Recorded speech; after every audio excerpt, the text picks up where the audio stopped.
I don't know what's happened in your life, but I know stuff has. And even though you've focused on more recent events or all the times you think your adult self should have known better, what you've been doing through people pleasing is expressing anger at your younger self while simultaneously trying to protect them from being hurt in the way that they were before. We think we leave our younger selves behind in childhood, but they're still with us. And I just thought that was just so, and then you say reparenting is about connecting with the younger aspects of yourself that drive your people pleaser so that you can finally give yourself what you need, fill the void, and stop trying to right the wrongs of the past. It's about regaining the ability to speak your feelings to yourself by entering into a more compassionate, honest, and present relationship with yourself. And I just feel like that's what I want the whole world to do. Hi, I'm Biz Cush, a life coach and therapist, and your host here on the Awaken Your Wise Woman podcast. We're talking to women all over the world who found their way back to themselves, to their inner knowing, to their intuition, to their wisest self. We're exploring how to feel alive, authentic, engaged, and fully present in your life. Let's awaken your wise woman. Hi there, and welcome back. I'm Biz Cush, your host here on the Awaken Your Wise Woman podcast, and I'm super excited that you're here. And I just want to own that my sound quality for this part of the introduction is not great because I've had to use my AirPods instead of my usual at-home recording equipment because I'm traveling. I am out of town. I'm on the West Coast this week, visiting with my sister Clifford, and then tomorrow starting a somatic IFS training with Susan McConnell at the Mount Madonna Retreat Center. And I'm really excited, a little bit nervous. I can't wait to share more about the training. And I purposefully brought along a portable mic here in order to record this so I could get it to the editor and have it ready to go out later in the month. But my mic broke, I guess, on the trip. I don't know. Or maybe it was broken before we left, but it was not working. So I've had to use my AirPods instead. So I apologize for a little less quality of recording, but the rest of the interview for sure is done on my home studio. So it will be better. Before we jump into the interview and more about Natalie, if you are a highly sensitive woman who feels overwhelmed easily, gets anxious and stressed out because too much information coming in, or just life has come to a place where it just feels hard, I want you to know that coaching can help. And being a highly sensitive woman, I know the difficulty of a busy life, of people who expect a lot from you, how hard it can be to set boundaries and create the space that you need to be energetically aligned. And I would love to help you get there and feel more aligned and feel more grounded and feel centered in yourself and what you need. So you can reach out to me through elizabethcushcoaching.com for more information, and you can email me through the website as well. You can also book a 45-minute discovery call for free, and that's available there on the website too. If you want to know more about me and what I'm thinking and the podcast, have that all delivered directly to your inbox, you can sign up for the newsletter at elizabethcushcoaching.com/sign up. Sign up is all one word. So on to the interview this week. I spoke with Natalie Lue earlier I think in December, because her new book, The Joy of Saying No, is coming out. And I was super excited to be able to talk to her about that. Not only do we talk about that, we talk about her journey with learning how to set boundaries for herself so that she could live a fulfilled, aligned life that really truly supported her. So we talk about boundary setting, we talk about inner child work, we talk about why your soul wants you to say no and yes. It's a beautiful conversation, and I can't wait for you to hear all the goodies that are available. So, here's a little bit more about Natalie and our conversation. Natalie Lue is a writer, speaker, podcaster, artist, and the founder of one of the longest running self help blogs in the world, Baggage Reclaim, and the Baggage Reclaim Sessions podcast. The British born, Dublin, Ireland raised author helps people understand how their emotional baggage is interfering with their ability to live their lives happily and authentically. Her advice has been featured in the New York Times, Forbes, NPR, USA Today, and the BBC, among many others.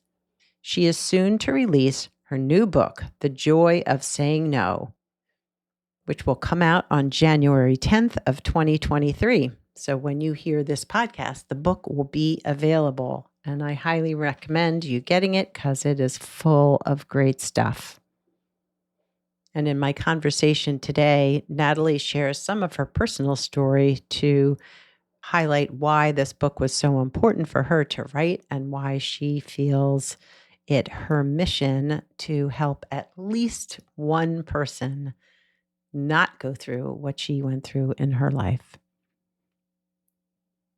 And as I share in our interview, I love the title, The Joy of Saying No, because do we often think of saying no as joyful? Probably not so much, but it is. And she shares some words of wisdom that by saying no, we're connecting with ourselves, and how saying no really allows you to show up authentically in your life and relationships and take care of all the parts inside of you that are screaming that they want to feel safe and secure in the world.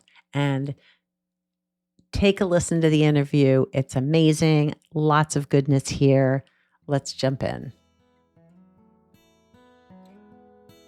Hi, Natalie, and welcome to the Awaken Your Wise Woman podcast. I'm really excited to chat with you about your book and just about you and your journey. But I'd love for you to tell the listeners a little bit about yourself and the work you do. Well, thank you for having me. It's good to be here. I'm Natalie. I'm based in Southeast England, just a little bit on the edge of London, and I'm 45. And I have been writing, really talking about all things emotional baggage for over 17 years on my blog, Baggage Reclaim. And I started that back in September 2005.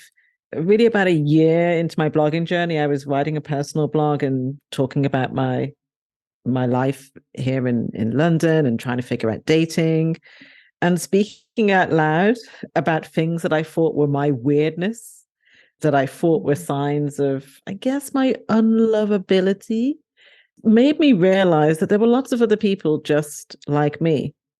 And I was going for a lot at the time, big health issues. And what I realized is that I needed to talk about all these things that I had kept within myself and these assumptions I was making and the emotional baggage that had impacted my health, my relationship choices, how I worked, just everything to do with how I showed up in the world. And so since then, I started off writing a blog, and then for the last several years, I've had a podcast. I've self-published 4 books, started with Mr. Unavailable and The Fallback Girl, and another one, Love, Care, Trust, and Respect was the 4th one I did. And it's really, I wanted to help at least one person avoid what I had been through, or to help one person navigate their way out of these situations. And obviously, I've helped a lot more than a couple of people in that time. Yeah. Well, you shared with me, but also you share in your book that one piece that really shook you was a diagnosis that got you to sort of step back and really a medical diagnosis to look at your life and Mhm.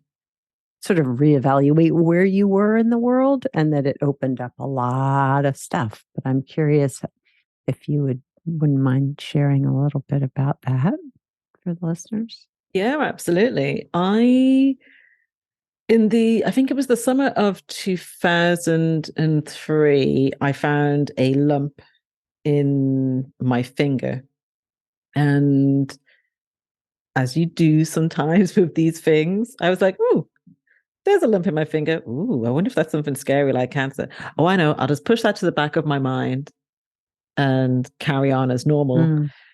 In the months that followed, I started having these episodes where I couldn't really see properly out of my eye. Oh, gosh. I would become very, very sensitive to light. And it got increasingly worse sort of over that autumn. And I went to the GP. I don't know what you call it. Just doctor. I think you call it in the US. Yeah. But I did like 3 or 4 visits. One of them actually called me a hypochondriac. Oh, gosh. And said that it was like just conjunctivitis. I went to an optician and they examined my eye and they went, you really need to go back to your GP. There is something wrong here. Still dismissed. And it was only when my eye was kind of looking like it was starting to come out of my head. And also, I couldn't even read a road sign or a tube map in front of me, that I was finally taken seriously and told that I had to go to the emergency eye unit immediately. And I was diagnosed with something called sarcoidosis. It's one of these mystery immune system diseases where they don't know why you have it, or they call it an autoimmune disease. But it's in that range of illnesses like rheumatoid, arthritis.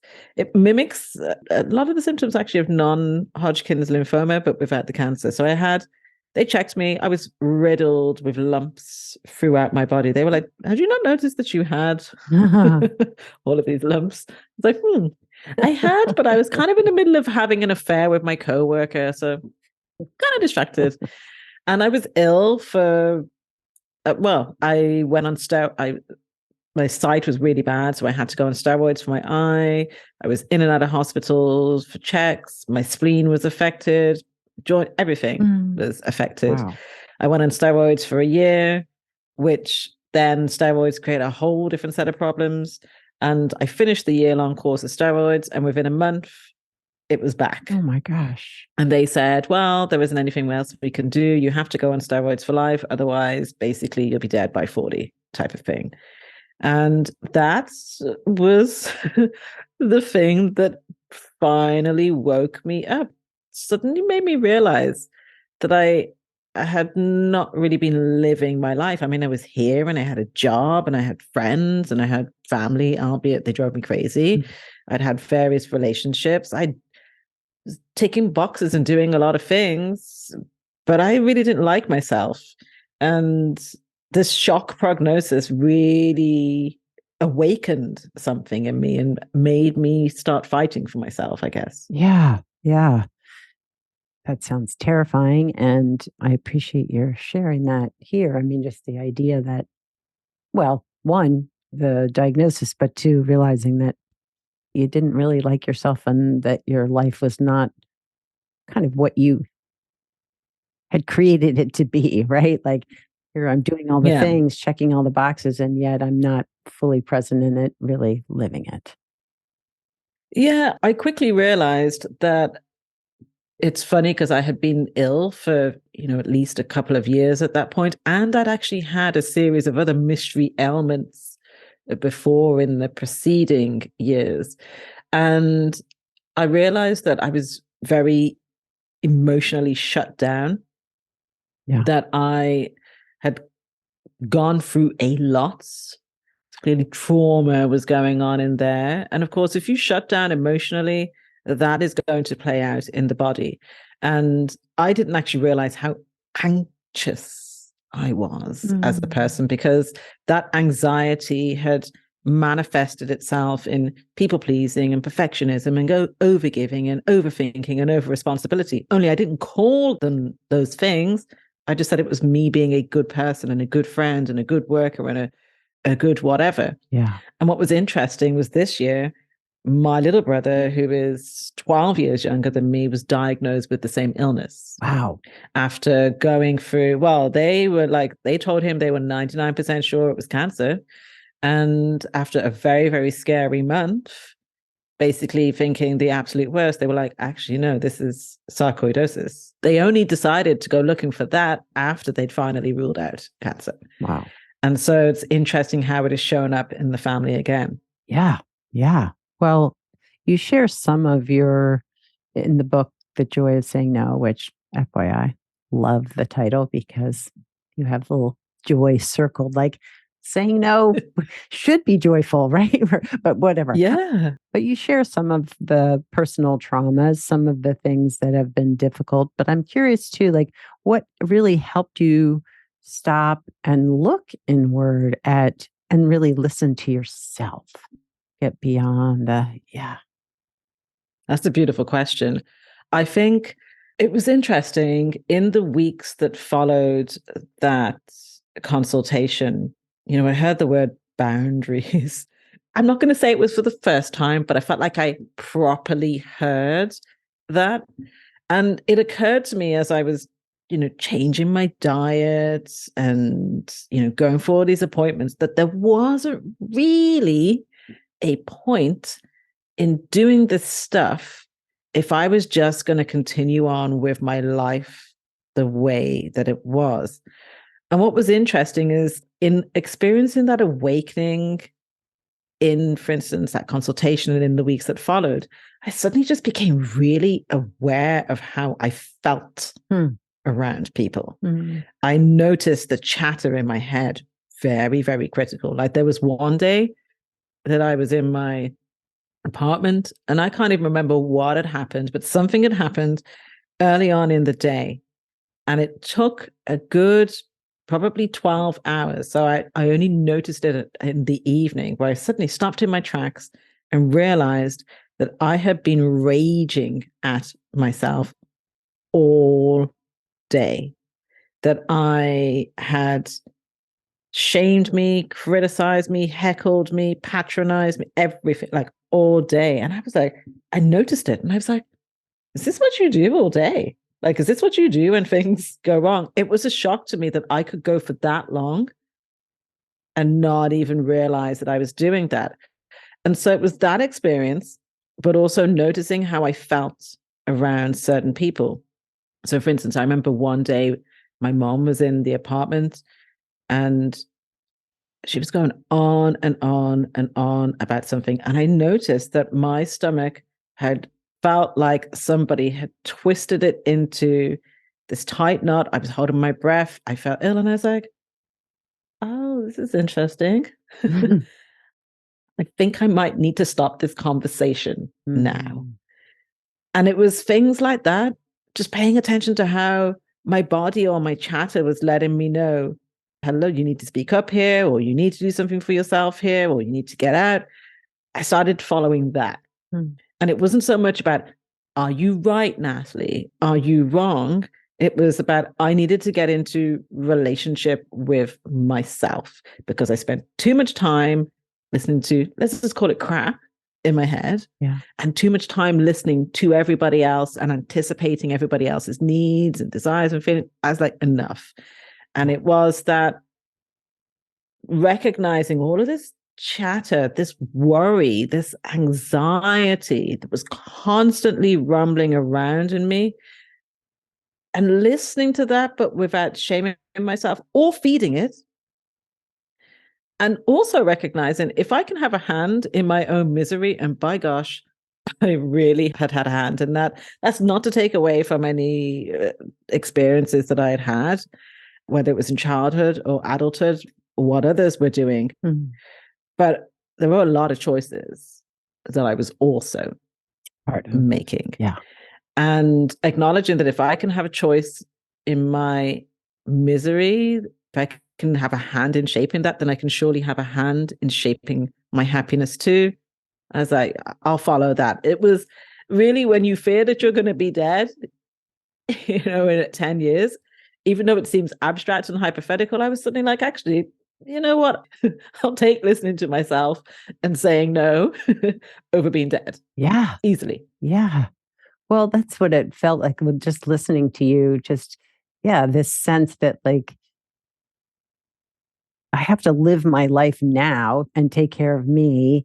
And through that realization, opened up this whole world of, yeah, I'm walking through the world as an anxious, people pleasing, non boundaried person. And I don't want to be that anymore. It's so funny when you see yourself. And obviously, I thought I was seeing myself all those years before. And Of course. so, all those mean things that I said about myself, Yeah. and some of that stuff that I said about myself was stuff that I was repeating. I talk about how our inner critic is like this backing track that we have recorded. And it's not just of our own criticisms, it's other stuff Yeah. that we have recorded as well. And Yeah. it plays on low in the background, depending on what's going on in our lives, but the volume jumps up in instances where we are afraid, but also where our inner critic is used to being critical, like the habit of it. Right. And so if we make a mistake, or we do something that we think is wrong, or we feel guilty, or we feel angry, and our inner critic is used to having sway over us in those instances, then it will jump in automatically. And so for me, I remember that just like being a kid, that when something didn't go my way or I felt like I'd screwed up, I'd be like, you stupid, worthless, good for nothing. You're never going to amount to anything. This stuff is habits, Yeah. not truth. And it's amazing how when you just pay a little bit more attention to yourself and to what you're saying, what you're feeding yourself, how you can really start to shift the way that you're showing up in the world. Yeah. Yeah. And relating to yourself. Like I think of, I have done a lot of self compassion work because of my own inner critic and anxiety. And like ultimately, my feeling is the inner critic just doesn't want us to get hurt. It wants us to do all the right things so that people will love us and be kind to us. And yet it can be so damaging to our inner world, right? Like our all of our parts. Yeah. Yeah, absolutely. Because the thing I say to people is the inner critic has one function and one function only. It is to criticize. So if we think that if we do all of the right things, that the inner critic is suddenly going to switch off or that it's going to switch over to praise and positive talk, we will be blue in the face before that happens because it does one thing, which is criticize. And what is interesting, and this is how we can recognize that it is our inner critic, it criticizes us for something. And then if we do it, if we, like, let's say, for instance, we decide, I'm going to give this presentation at work. And our inner critic is like, but this could go horribly wrong. Do you remember that time when you screwed up that thing before? So then we don't do the presentation based on what we've now paid attention to. The inner critic switches sides. See, this is why you don't get anything done. You're a coward. This is how you recognize the inner critic because it switches up to both sides. And the inner critic, you're so right that, of course, it can be very cruel, but depending on how we are in relationship with ourselves, but also what we've picked up from the people around us. Mm-hmm. But it is a self-protective Absolutely. device.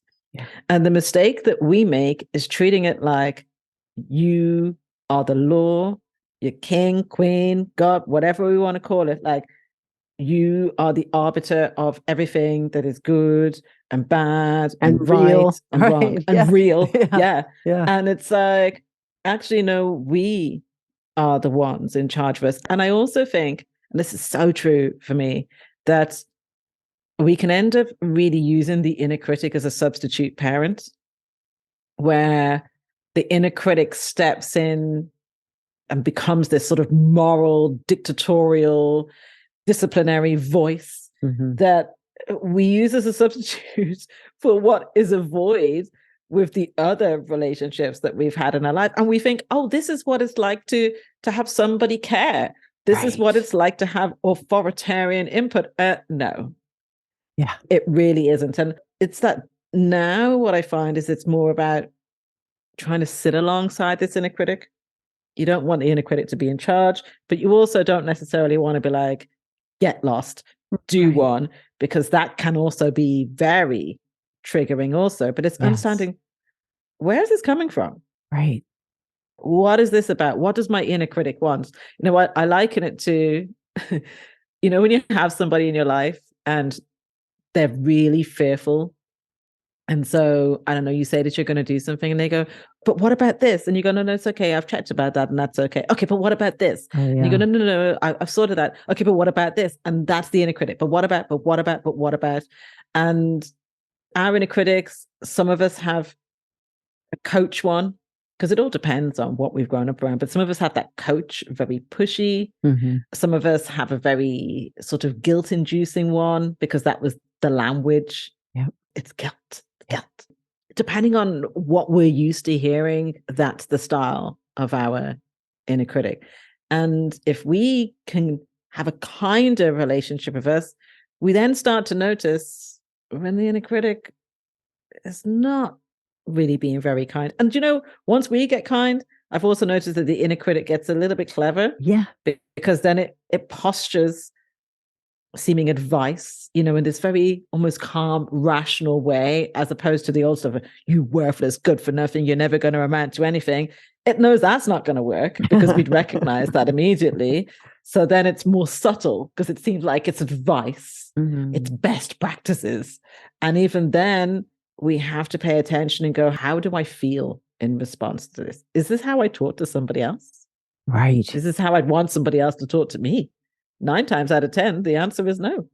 Well, and I find, you mention in the book, The Joy of Saying No, too, recognizing that a lot of times, we may need to be doing some inner child, younger parts work.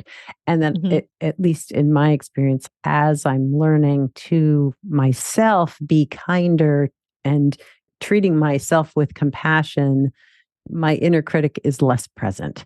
It's not there all the time in my head, telling me all the ways I'm doing it wrong, because I'm working to not do that to myself is working to create a relationship with those parts that's not shaming or guilt inducing or critical. And if it would be okay, could I read a little bit from your book that just touched me? Yeah, absolutely. You say, and this is chapter 10, Reparent Yourself. It says, I don't know what's happened in your life, but I know stuff has. And even though you've focused on more recent events or all the times you think your adult self should have known better, what you've been doing through people pleasing is expressing anger at your younger self while simultaneously trying to protect them from being hurt in the way that they were before. We think we leave our younger selves behind in childhood, but they're still with us. And I just thought that was just so, and then you say reparenting is about connecting with the younger aspects of yourself that drive your people pleaser so that you can finally give yourself what you need, fill the void, and stop trying to right the wrongs of the past. It's about regaining the ability to speak your feelings to yourself by entering into a more compassionate, honest, and present relationship with yourself. And I just feel like that's what I want the whole world to do. It's so lovely to hear you read back those words because, of course, you write this book and it's easy to forget things Sure. that you've written, but also hearing it from somebody else like that. You're so right that is what you want for everyone, Yeah. because a lot, really all of the troubles that we deal with in the world right now really does come from these aspects of ourselves acting out. And if we can take care of those younger parts of ourselves and give them some reassurance, like I have a big part of the work with myself has just been reassuring my younger self, it's okay. We're not back in the late 70s, 80s, or 90s anymore. Like, it's okay. We have a different life now. You're safe. I've got you. Yes. Because sometimes what we don't realize is that when we're not taking care of us now, as well as in the past, which will help us to take care of our future selves, our nervous system and our subconscious end up thinking, well, this must be how things are. It must be that we're still in the 80s or whenever it was, because how we're behaving reminds them of that. Yeah. It sends a signal to us emotionally, mentally, physically, spiritually. Oh, you've not grown up yet. You're not safe. Right. You're not secure. You cannot protect yourself. Yeah.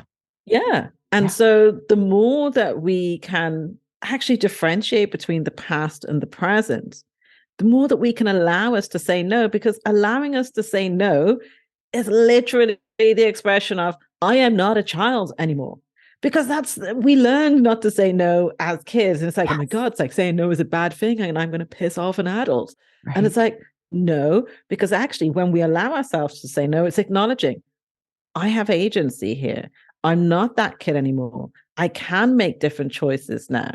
I do have a say in what I do and don't want to do. I do have a say in my needs. It's like, oh, actually, I am this worthy, present, whole human being right now. Yes. And I am forgiving my younger self by allowing me to say no now, because each time we avoid saying no, and it's based on, this fear, there's old stories we're telling ourselves, these criticisms and judgments. Every single time we do that, we're going, yeah, I'm not forgiving you yet.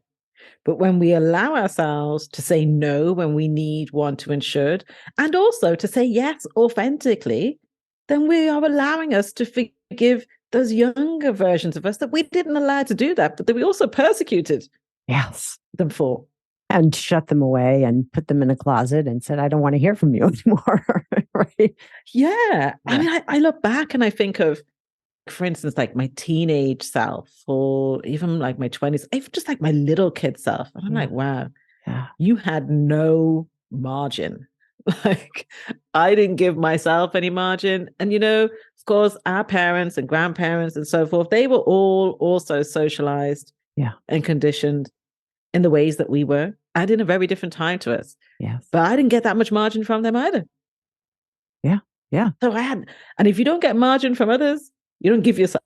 Well, you don't learn how to do that, right? You don't learn that it's okay to not be a perfect people-pleasing, yes-saying human. Yeah, it took being in my 40s to have this realization. And it was actually watching an episode of Modern Family that showed it to me one day.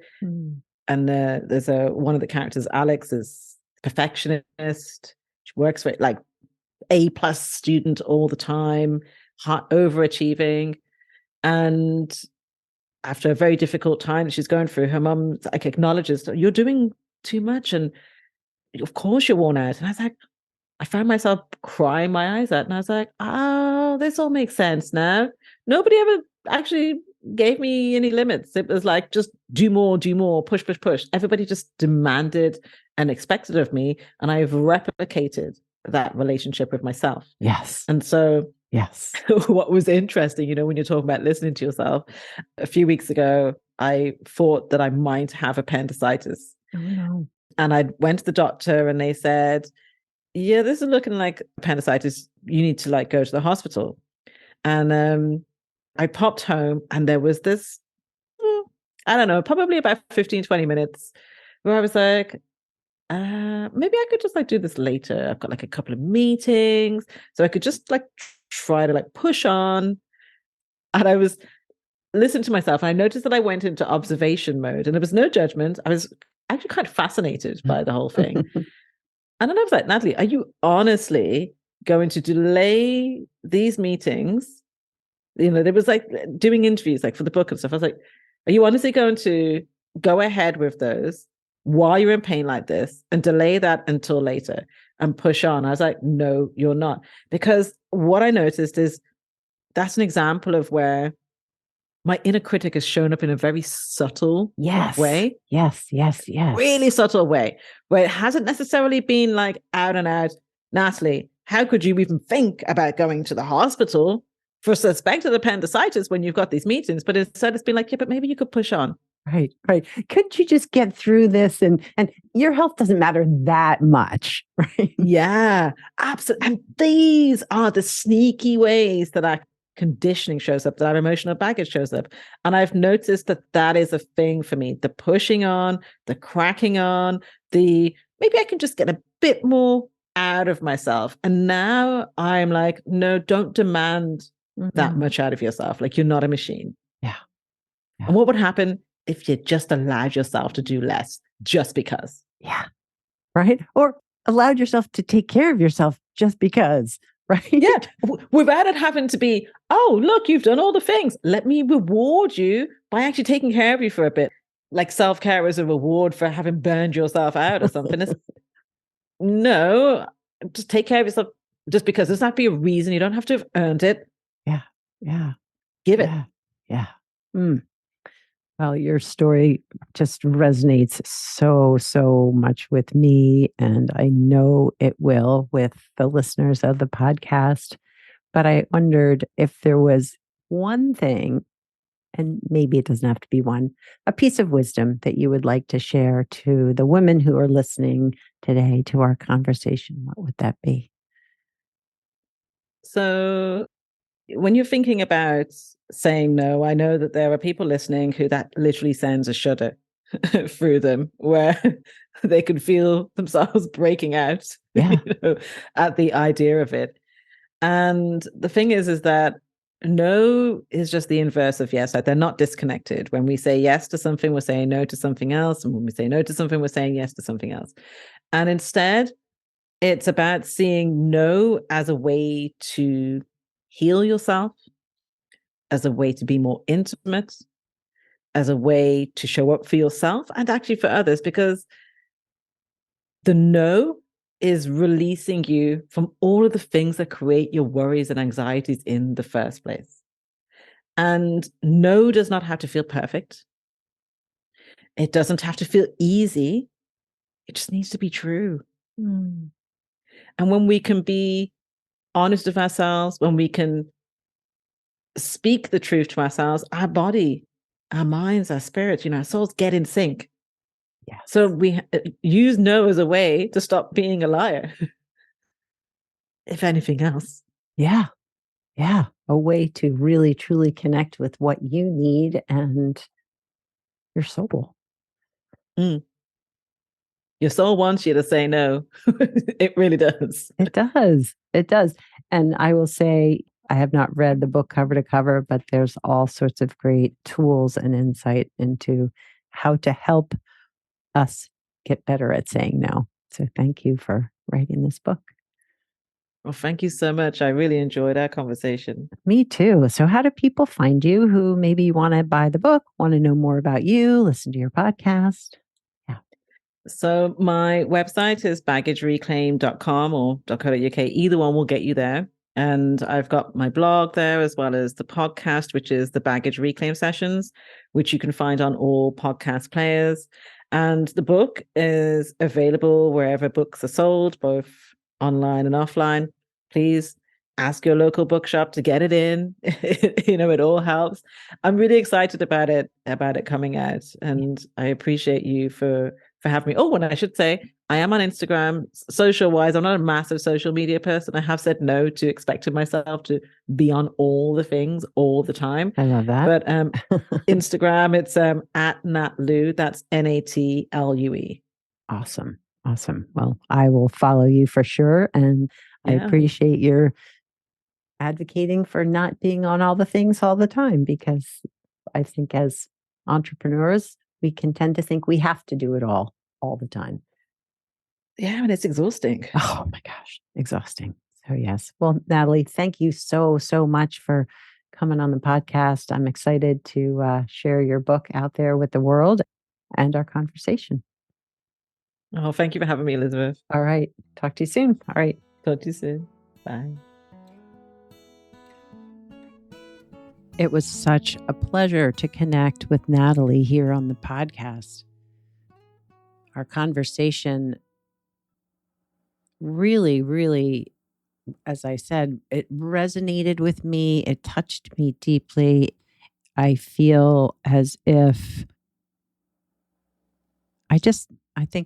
what I love about doing the podcast is talking to women who have a deep sense of self, have been through some tough times, because I think a lot of us have, and who are on this side of it and have a desire, a mission, a purpose of helping others, so that we know we're not in it alone, that there is support, that there are people out there that are walking this walk with us.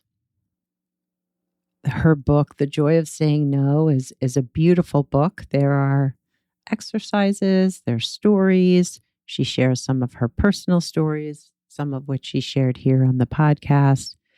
And her last bit of wisdom at the end of that, saying no really helps our wounded child parts know that we are the protectors, that we are the ones that are going to take care of us, ourselves, was so meaningful. That just really touched me in a way that I hadn't really thought about boundaries in that way, is that really we are creating the scaffolding to be the protectors of ourself out in the world, in our relationships, even in our relationship with ourselves. So I hope that you took away some goodness from this podcast conversation too, and you go out and get Natalie's book, The Joy of Saying No, wherever books are sold. If you want to follow the podcast right there in your inbox, you can sign up for the newsletter at elizabethcushcoaching.com/sign up. And each new episode will come right to your mailbox, and you can be the first ones to enjoy it in your family. I hope you all have a great week, and I really look forward to connecting with you here next time on the podcast. Thanks for listening to the Awaken Your Wise Woman podcast. The information in this podcast is not a substitute for seeking help from a licensed mental health professional. Music by Andy Cush, sound editing by Laura Disler, and show notes by Kathy Cush. If you'd like more information about me, Biz Cush, and the resources shared today, go to awakenyourwisewoman.com.